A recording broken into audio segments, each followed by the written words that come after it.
Hey guys, it's Fox here again with Martial Arts and Philosophy, and today we're going to talk about why on earth we can't agree on right and wrong, and why do we care about ethics anyway. So we're going to inverse that for a second. We're going to start with why you should care. Why should you invest the time to discern what is right and wrong? For some people this is going to be a no-brainer, like a nonsense question, and actually that's actually going to be my first point, that some of us just want to know what the right thing is. There's no opting out of morality for us. It's like once you learn what 2 plus 2 is, that it's 4, you just can't go back.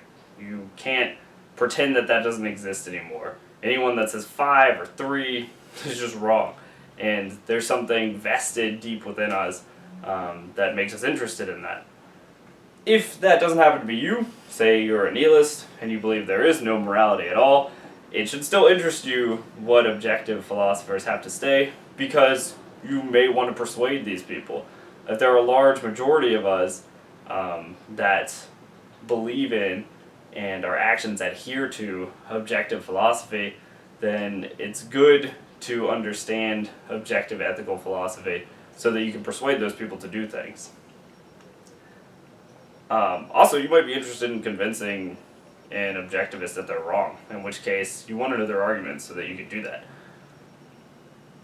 It might also be to your own detriment not to believe in any sort of morality. It could be that the morality itself is connected with some sort of happiness. That is, if you act in a genuinely moral way, that it makes you happy. Or it could be that it's just objectively valuable in and of itself. It doesn't need a further reasoning to exist. And that's another reason why you might be interested. Finally, it's a decision-making process that we use every day, and a lot of us don't even think about it, not actively anyway. We do always consider, though, when we do an action, at least a part of our decision-making process is going to be, well, what's the right thing to do? And once we decide that, we usually decide what we want to do. Sometimes those things don't always coincide, but it's definitely a question a lot of us ask, and if we're asking that question, it'd be good to know the answer to, especially if it's something that we ask over and over and over again to ourselves every day. This would be one of the most applicable things to learn. So hopefully that gives you some reason to be interested in conversations of ethics like this one and some of the others we're going to have on this channel. So what I'd like to do next is address arguments against objective philosophies generally before we get into any sort of specific ones. Last time I attacked cultural relativism, and today I'm going to try to defend some objectivism. So one of the big arguments against objectivism and ethics is the argument from disagreement. And so the idea is that since none of us can really agree on what's moral or what's right, then there must not be any objective answer for morality on what we should do in any given situation. And this doesn't really logically follow. If you think about it, we don't do this for things like, say, science. We don't say, well, Susie believes that the Earth is round, but Bobby believes that the Earth is flat, so there must not be any truth to any of it. So let's just forget about the whole thing. That's crazy. The reason it's so easy to refute that sort of thing in science is because we can actually objectively observe whether the Earth is round or flat using a variety of techniques. And morality is a little harder.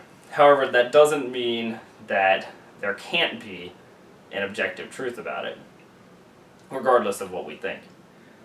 Then the question is, how do we know what's right? How do we come to that conclusion about what's objectively true? And so there are a lot of different answers to this question.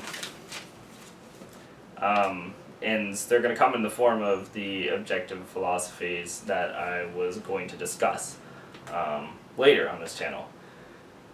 However, first I'm going to address one of the other concerns about the argument from disagreement, which is we have to wonder at some point how much disagreement is actually happening here. Is it really true that none of us can come to any sort of agreement on what is true regarding ethics, or is that claim overstated? In his book, Whatever Happened to Good and Evil, Rush Schaefer Landau argues that the argument from disagreement is overblown.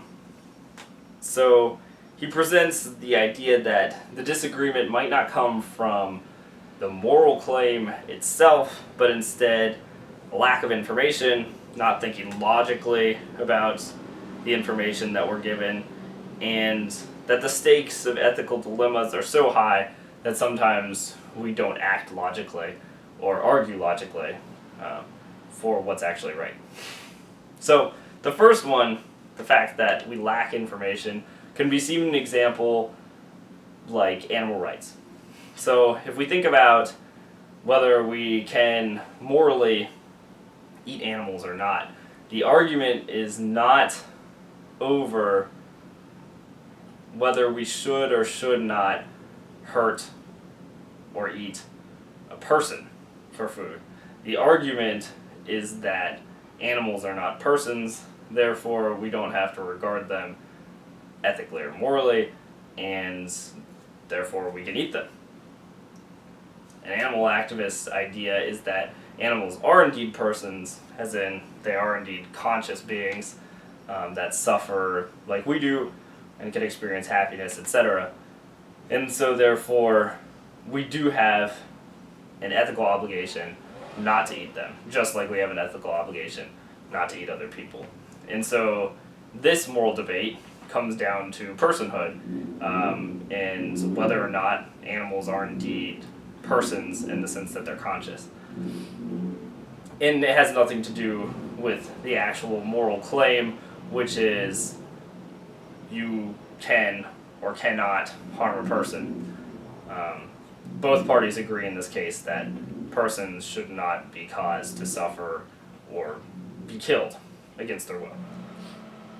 The next thing we have is not thinking logically about information. Some people just have emotional responses to ethics. They're like, my daddy said that owning slaves is A-okay. And so the guy doesn't give any second thought of what slavery means. But if he was actually presented with an argument against slavery and he was forced to look at the actual facts, that he would come around and eventually see that slavery was not okay. Or at least, logically, he would have to. Finally, the stakes in ethical dilemmas are high. For example, in the South, slavery was incredibly important to a lot of these white slave owners' livelihoods, and so they have a vested interest in arguing that we should continue to have slavery, even though they might logically understand that it's wrong. So those are good possible reasons for a lot of moral debate. So in conclusion, Schaefer Landau is saying that though we might have disagreements on information, it might be that we're a lot more morally aligned than we think. And I agree with that assessment. So I think it's possible, at least, at the end of the day, that we can answer objectively what's ethical. And so I think it's worthwhile looking into objective moral theory. Furthermore, whether you're a moralist or you're not sure or you're a nihilist, you have good reason to look into objective moral theories. And the reason being is, of course, if you're a moralist, you're interested in finding out which one's right.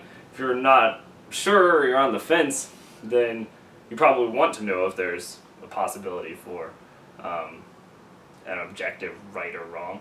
And if you're a nihilist, a lot of human beings thrive off of making decisions based on objective morality. And if you can understand how to persuade most people based off of objective morality, even if you believe at the end of the day it doesn't exist, it could serve your purposes. So even if you're the most devious of people, objective morality should be interesting to you.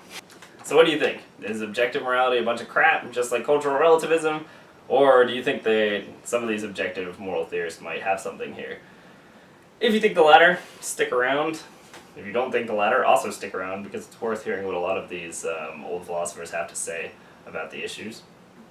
Next time, we're going to deviate from ethics for a minute, because this channel isn't all about ethical philosophy, and we are actually going to talk about some issues in what we can know, which is a field known as epistemology.